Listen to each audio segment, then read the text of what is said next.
When a loved one dies, it causes profound grief for those who remain. Although death is a fact of life we must all face eventually, confronting it is painful. Over time, though, those who remain can begin to heal, finding the strength to move forward. When someone just disappears without a trace, though, with no clue as to their whereabouts, it is sheer torment for those left behind. Uncertain of their loved one's fate, they find themselves ensnared in a painful limbo between hope and despair. Life becomes suspended in uncertainty, weighed down by countless questions, making it nearly impossible to move on.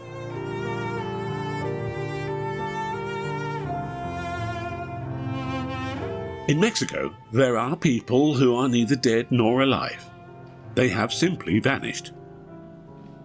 Drug wars, criminal gangs, and corrupt officials have contributed to the disappearance of more than 110,000 people, many ending up in the countless unmarked graves scattered across the country, filled with bodies that remain unidentified.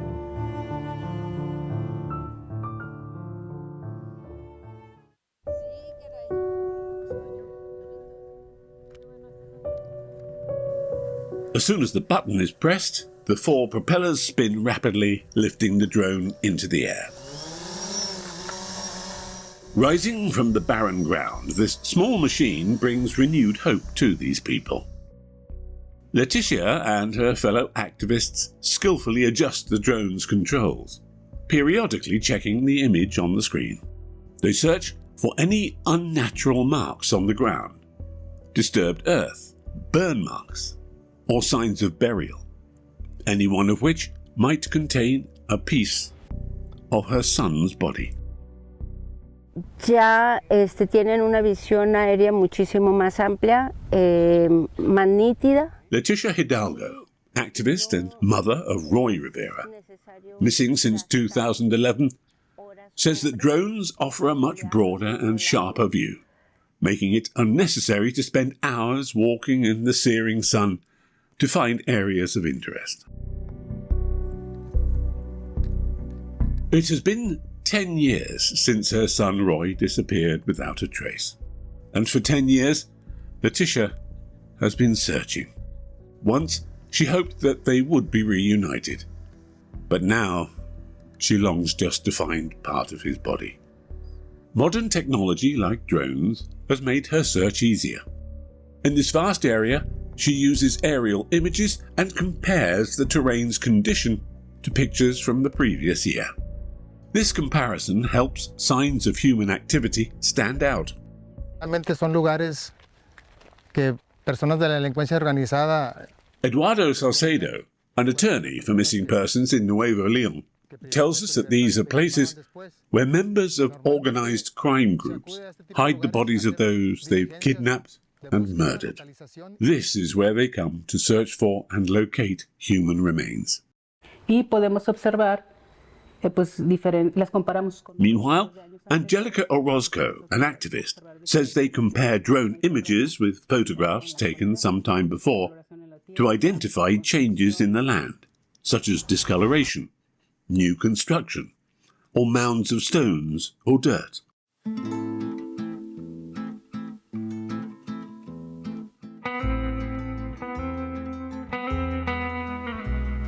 Most people know Mexico for tequila, tacos, and drug cartels. But for Leticia and hundreds of thousands of others who share her pain, Mexico is the land of the disappeared. Alongside daily crimes are countless mysterious disappearances. As a gateway to the United States, Mexico has long been a smuggling route for contraband. Drug problems were once sporadic, but they escalated in the 1970s when Colombian cocaine kingpin Pablo Escobar began hiring Mexicans to traffic drugs into the US. The 1982 oil crisis devastated Mexico's economy, which had been heavily reliant on oil exports. Every sector was hit, except for one: the drug trade, which thrived as people began turning to it. As the drug business boomed, gang influence grew.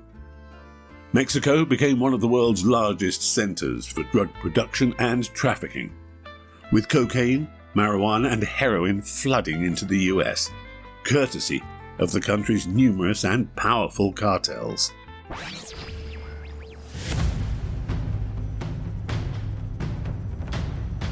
In 2006, with US cooperation, Mexico launched a war on drugs, leading to severe crackdowns and arrests.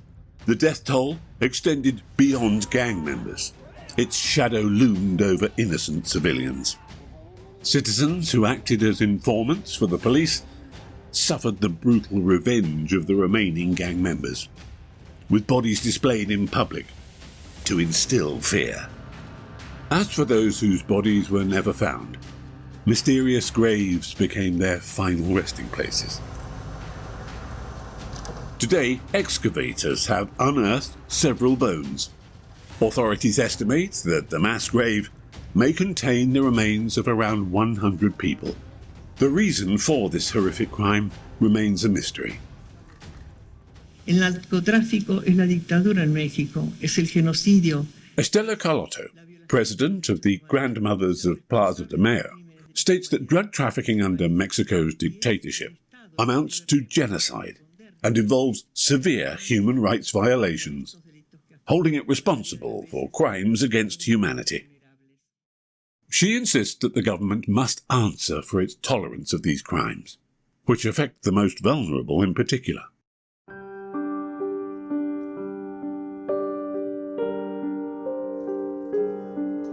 Since the drug war began in 2006, Mexico has faced a significant problem of clandestine graves and missing people. Recent data from the Comisión Nacional de Búsqueda, or CNB, or the National Search Commission, a government body established to coordinate efforts in locating and identifying missing persons, indicates that 4,839 clandestine graves have been discovered, resulting in the recovery of approximately 8,278 bodies as of late 2021. By October 2024, the number of missing people in Mexico had escalated to over 116,000.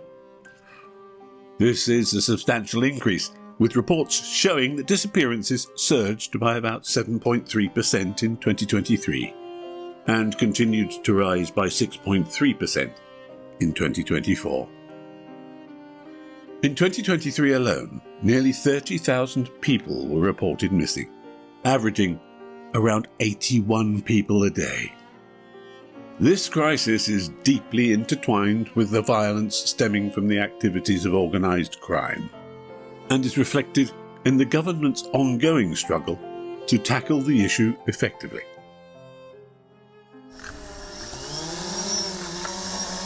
Another day, and the drones continue their grim work.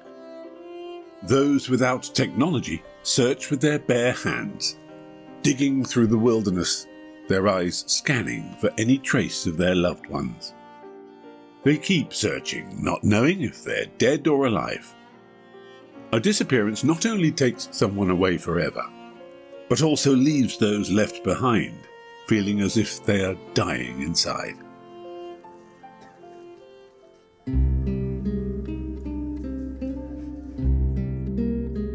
In the room, plenty of space is left, with bedding, blankets, and personal items neatly stacked in one corner. A middle-aged resident sits holding a photo of her missing son, the only thing keeping her going. Not far away is her husband's bed. Maria moved into this classroom years ago. They used to live in a remote rural area, but justice comes at a price. After depleting their savings on travel and investigations, they had to leave their home and seek refuge in this school. Like many Mexican parents, their son disappeared without a trace.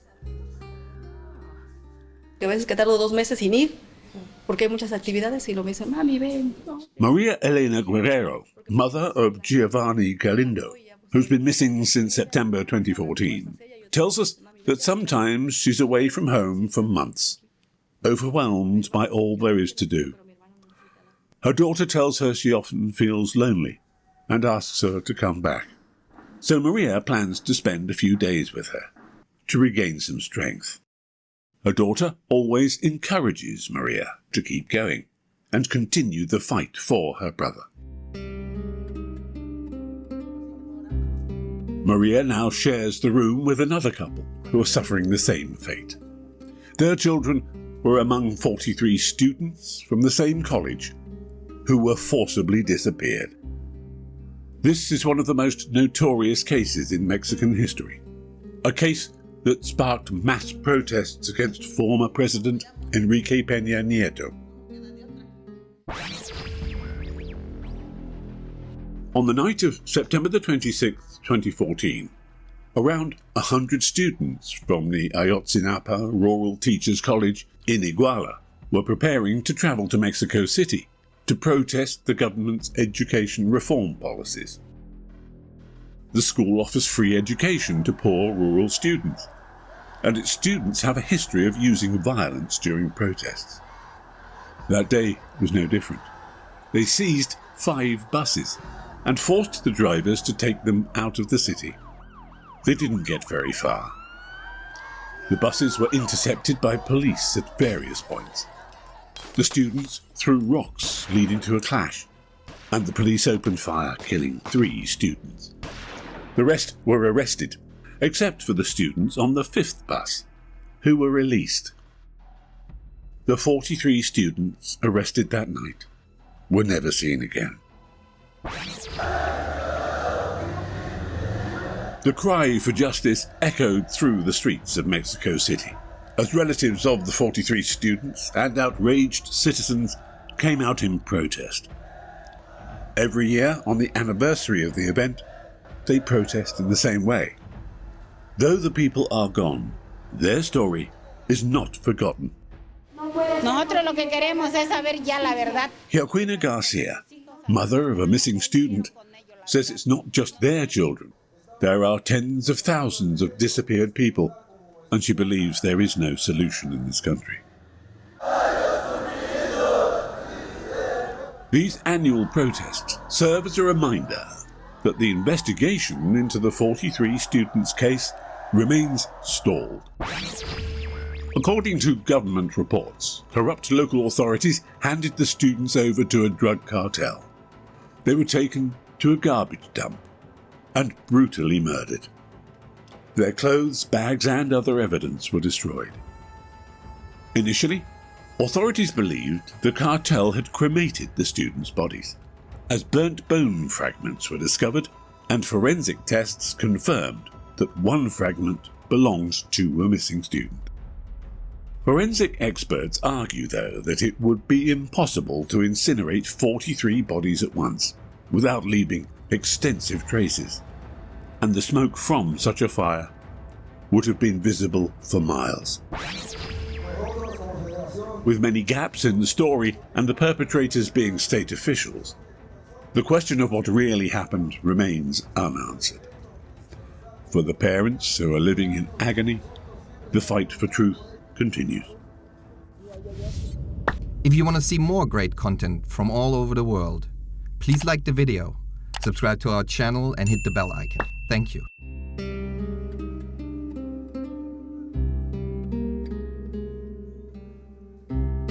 The arrest of local police involved in the case led to speculation that the students might have boarded the wrong bus. Guerrero, the state where Iguala is located, is a key transit route for drug smuggling into the US, and buses travelling across states are often used to transport illicit goods.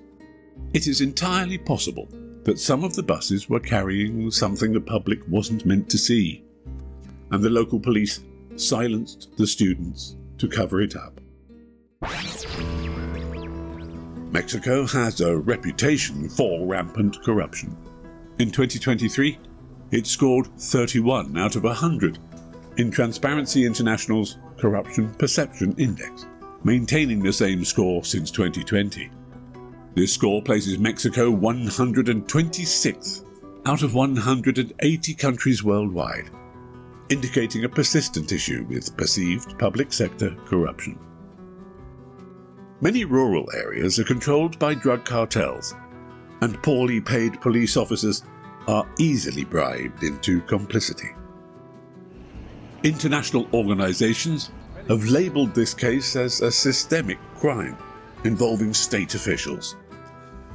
In a land where the police are as feared as the criminals, the 43 missing students symbolize Mexico's injustice.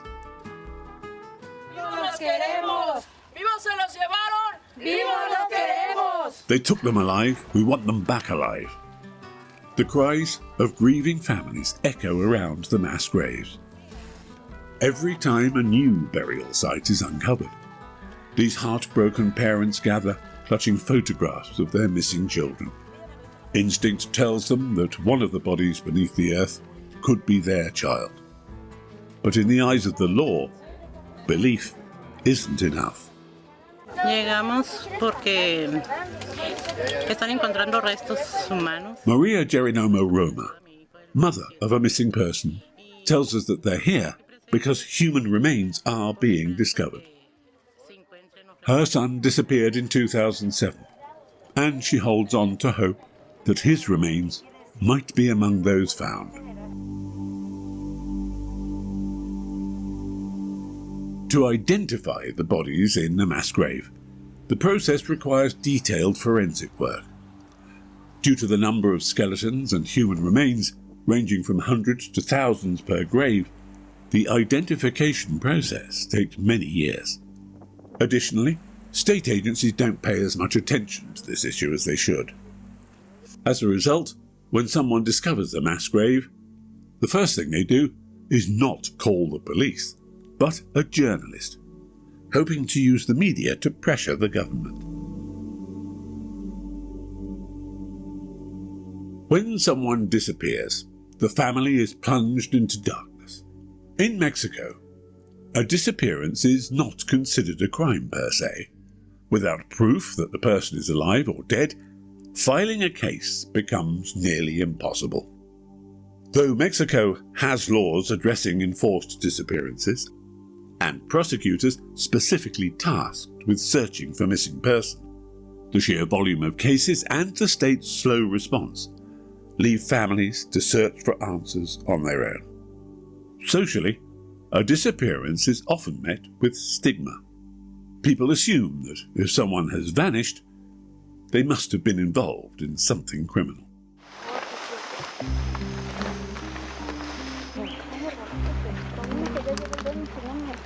With legal processes delayed and society turning a blind eye, a group of mothers formed the Colectivo Solecito. Together they search for any trace of their missing children, reclaiming justice for themselves and others. They walk across suspected burial sites, scanning the ground for signs of disturbance or burning. Some, with more experience, drive steel rods into the earth, pulling them up to detect traces of decomposition, hoping to catch the scent of a hidden body. Over the years, Colectivo Solecito has uncovered nearly 300 bodies and around 22,000 fragments of human remains. While many members are still waiting to find their own children, they help each other to end their suffering. For these women, life feels like imprisonment. They're trapped in a limbo between hope and despair, shackled by a past they can't escape, and a future they cannot see. Until they know whether their children are dead or alive, they cannot be truly free. Yo no quiero un culpable. Yo nada más quiero que ese resto que encontré. Liliana Gimenez, a member of the Search Collective, says she doesn't want a culprit. She just wants to know the identity of the body she found and to return them to their family.